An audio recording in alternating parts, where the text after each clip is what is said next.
अस्सलाम वालेकुम दोस्तों, 4 सितंबर के रोज़ खैबर पख्तूनख्वा की वेदर रिपोर्ट। दोस्तों, आज के दिन पेशावर की बात करें तो पेशावर के मुख्तलिफ इलाकों में इंशाल्लाह काफ़ी अच्छी डेवलपमेंट हमें देखने को मिल रही है। कहीं हल्की, कहीं मूसलाधार, कहीं गरज चमक के साथ अच्छी बारिश की तवक्को है। उसके अलावा सिस्टम बाईपास करने के भी चांसेस मौजूद हैं।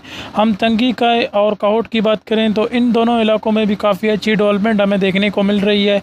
कहीं हल्की, कहीं मूसलाधार, कहीं गरज चमक के साथ अच्छी बारिश की तवक्को है। साथ ही सिस्टम बाईपास करने के भी चांसेस मौजूद हैं। अगर हम मर्दान की बात करें तो मर्दान के अंदर भी इंशाल्लाह काफ़ी अच्छी डेवलपमेंट हमें देखने को मिल रही है।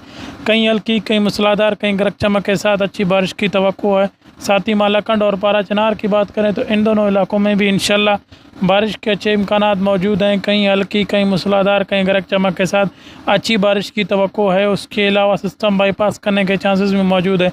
अगर हम वाना, मक्खन, मीरान शाह, दीर, कलाम की बात करें तो इन इलाकों में भी इंशाल्लाह डेवलपमेंट अपने उरूज पर होगी। इंशाल्लाह अगर अल्लाह ने चाहा तो यहाँ पर भी बारिश के काफ़ी अच्छे इम्कानात बनते नज़र आ रहे हैं मुख्तलिफ इलाकों के अंदर, जो कि बहुत ही अच्छे चांसेस बनते नज़र आ रहे हैं। कहीं हल्की, कहीं मूसलाधार, कहीं गरज चमक के साथ अच्छी बारिश की तवक्को है। सिस्टम बाईपास करने के भी काफ़ी इलाकों में चांसेस मौजूद हैं।